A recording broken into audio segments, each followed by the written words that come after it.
Bonjour, je m'appelle Sahar Hardan, enseignante d'effets scientifiques au groupe scolaire Longe Bleue, niveau CM2. Aujourd'hui, on va parler de l'eau.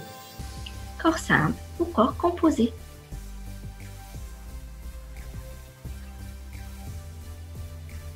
Par définition, un corps pur est constitué d'un seul élément. Dans le premier exemple, on ne voit qu'une seule forme géométrique, c'est-à-dire qu'il n'y a qu'un seul élément. Donc, on parle d'un corps pur. Dans le deuxième exemple, on voit deux formes géométriques. C'est un corps qui possède deux éléments différents. Dans ce cas, on parle d'un corps composé.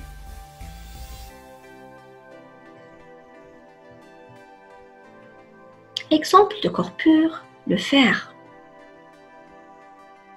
Exemple de corps composé, le sel de cuisine.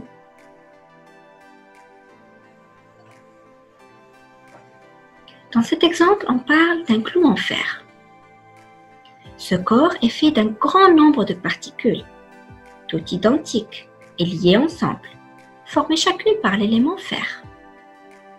On parle d'un corps pur.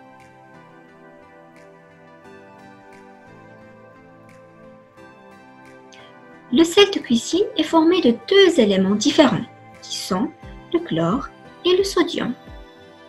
Donc, le sel de cuisine est un corps composé.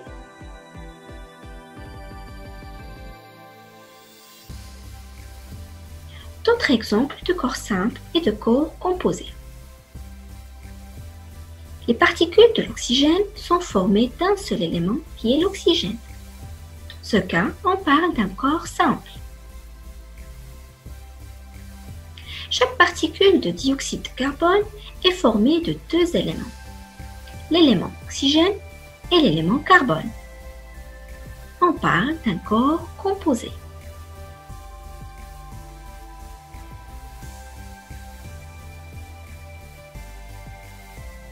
Et l'eau, est-ce que c'est un corps simple ou un corps composé? La décomposition de l'eau permet de distinguer entre les constituants. Cette opération est une électrolyse faite à l'aide d'un voltamètre. Faisons ensemble un petit rappel de l'électrolyse.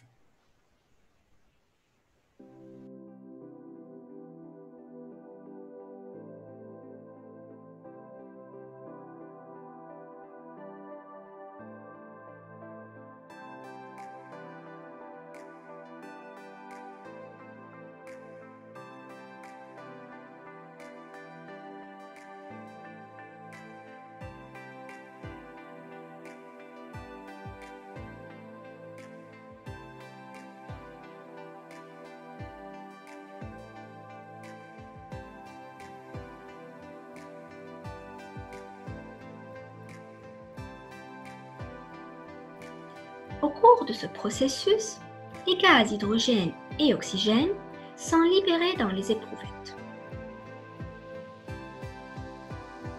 Le volume de gaz recueilli dans l'une des éprouvettes est le double de l'autre.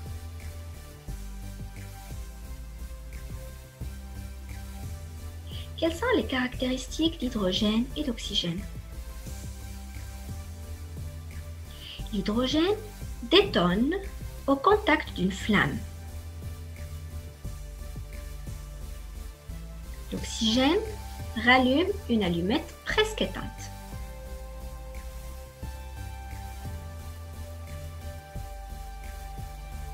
On peut déduire donc que l'eau est un corps composé, puisqu'elle est constituée de deux éléments, l'oxygène et l'hydrogène.